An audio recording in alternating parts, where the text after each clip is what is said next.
बिल्कुल अशोक जी, यहाँ पर 1 मिनट के लिए बस आपको रोकूंगी क्योंकि खबर आ रही है, बता दूं फिर आपके पास आती हूँ। लखीमपुर खीरी में बारिश और आंधी में पंडाल ही उड़ गया है। बारिश की वजह से मतदान कुछ देर के लिए प्रभावित हुआ है। मॉडल बूथ पर सोफा लेकर भागे कर्मचारी, वो तस्वीरें भी सामने आ रही है। तेज हवा में बूथ नंबर 100 पर पंडाल उड़ गया है। हालांकि व्यवस्था वहां पर पूरी की गई थी, लेकिन अचानक मौसम खराब होने की वजह से यहां पर दिक्कत आई। लखीमपुर खीरी की तस्वीरें दिखा रहे हैं। एक मॉडल बूथ था जहां पर पंडाल लगाए गए थे, लेकिन बारिश की वजह से, आंधी तूफान की वजह से पंडाल उड़ गया।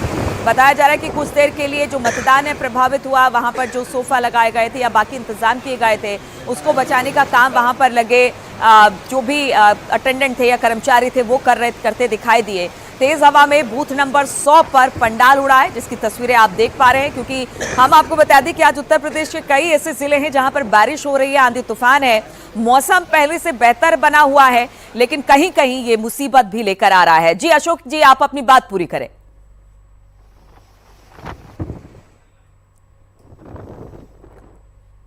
अशोक जी, आवाज मिल रही तो आप अपनी बात पूरी करें।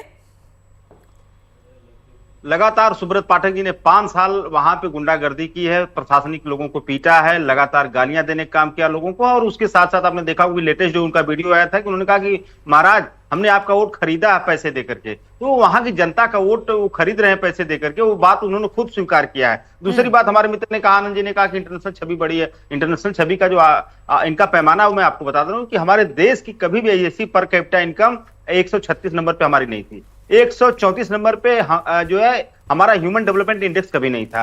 82 करोड़ लोग 5 किलो राशन पे कभी डिपेंड नहीं हुए थे। ये इवन देखिए आप लोग भी थ्रेट में हैं, पर जो प्रेस फ्रीडम इंडेक्स में हम 152 नंबर पे हैं, 152 नंबर पे हैं। तो ये हमारी स्थिति इंटरनेशनल एजेंसियां जो रेटिंग देती हैं, उस एजेंसियों की रेटिंग में बता रहा हूं। ये लोग एक झूठ का गुब्बार फैलाते हैं कि इंटरनेशनल छवि हमारी लेकिन जनता तो इस झूठ के गुब्बार में, आप इसे झूठ का गुब्बार कह रही हैं, लेकिन जनता तो इसी को देखते हुए वोट कर रही है।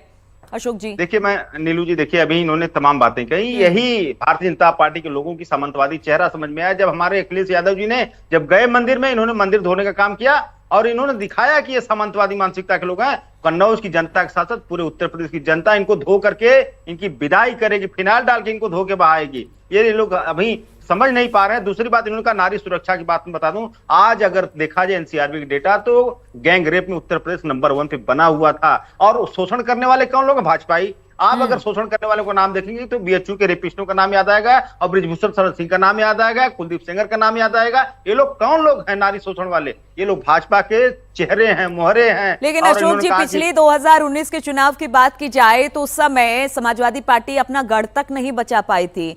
अब ऐसे में आप ये सारी बातें कर रहे हैं। कन्नौज से अखिलेश यादव भी खड़े हो गए हैं, लेकिन कितना असर इसके आसपास के इलाकों में पड़ेगा और कितनी सीटें आप लेकर आएंगे, वो आंकड़ा भी जरा हमारे दर्शकों को बता दीजिए।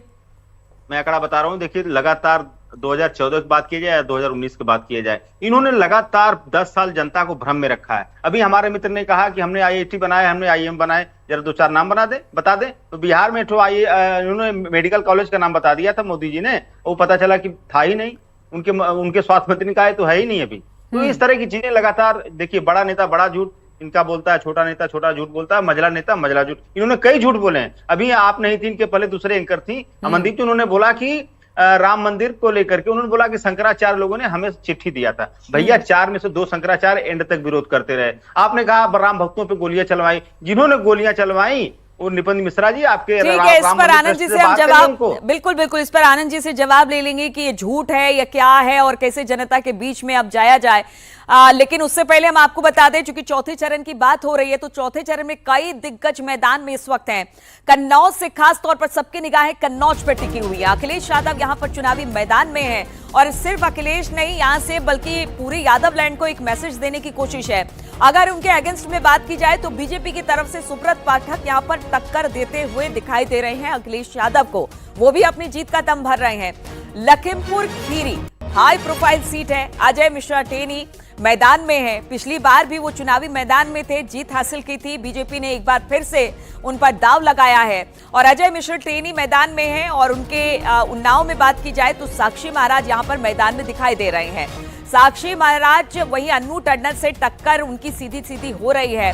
और कन्नौज सबसे ज्यादा यहां पर देखने को मिल रहा है कि किस तरह से कन्नौज में जो सियासी हलचल है वो बढ़ गई है अखिलेश के आने के बाद। अलाउद्दीन कन्नौज से हमारे साथ जुड़ गए हैं। अलाउद्दीन तो समाजवादी पार्टी को हमेशा से कवर करते रहे हैं। अलाउद्दीन, जरा ये बताइए, आप जब कन्नौज से अखिलेश यादव यहां पर चुनावी मैदान में ताल ठोक रहे हैं, बीजेपी ने भी अपनी तरफ से एक बहुत जबरदस्त कैंडिडेट उतारा है, लेकिन क्या दिखाई दे रहा है जमीनी स्तर पर कि किस तरह से अखिलेश यादव आसपास के जो यादव लैंड है उसको कितना प्रभावित कर पाएंगे और 13 सीटें जो बीजेपी के पास चली गई थी उसको अपने खाते में कितनी सीटें कर पाएंगे? देखिए, कन्नौज जो लोकसभा सीट थी जहां से बात आखिर में जाके क्लियर हुई कि समाजवादी पार्टी के राष्ट्रीय अध्यक्ष यहां से चुनाव लड़ेंगे। आपको याद होगा कि 1999 जब उन्होंने पॉलिटिकल कैरियर की शुरुआत की थी तो वो कैरियर की शुरुआत भी यहीं से की थी और 1999 से लेकर के जब तक लोकसभा चुनाव हुए मैक्सिमम बार समाजवादी पार्टी के पास ये सीट रही। लेकिन 2019 में सुब्रत पाठक ने ये सीट छीनी, डिम्पल यादव उनके पोजीशन में थी। फिलहाल मैं बूथ पर खड़ा हुआ, साफ तौर से देखें कि वोटरों में जबरदस्त उत्साह है। ये काजी टोला है जो है कन्नौज का, वहां पर सुबह 7 बजे से लंबी लाइन लगी है। दूर तक आप देखेंगे तो सड़क तक लोगों की लंबी कतार इस बात की गवाही दे रही है कि यहां पर लोग वोट कास्ट करने के लिए सुबह से ही है। ये एक पॉजिटिव तस्वीर है क्योंकि बार बार इलेक्शन कमीशन इस बात को कहता रहा कि वोटिंग परसेंटेज को बढ़ाना है, तो इलेक्शन कमीशन उसकी मेहनत के लिए ये जो जागरूक लोग हैं उन जागरूक लोगों को आज सड़क तक देख सकते हैं।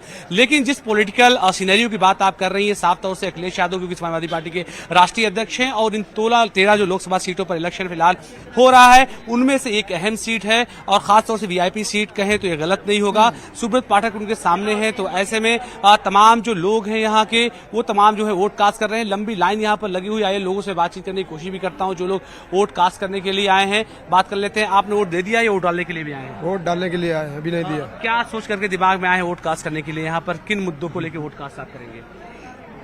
विकास के मुद्दे पर वोट डालने आए।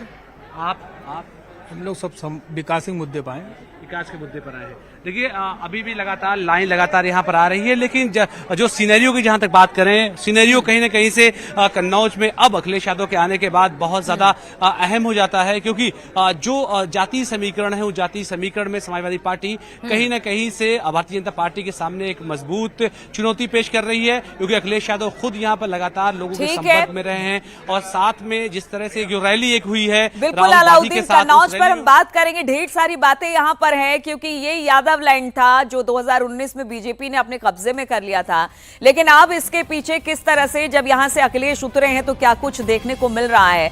चलिए, आप सभी हमारे साथ बने रहिए, आप लोगों से बातचीत होती रहेगी, तमाम जो अपडेट्स हैं हम अपने दर्शकों तक पहुंचाते रहेंगे, लेकिन एक छोटे से ब्रेक के लिए यहां पर रुकेंगे, फौरन हाजिर।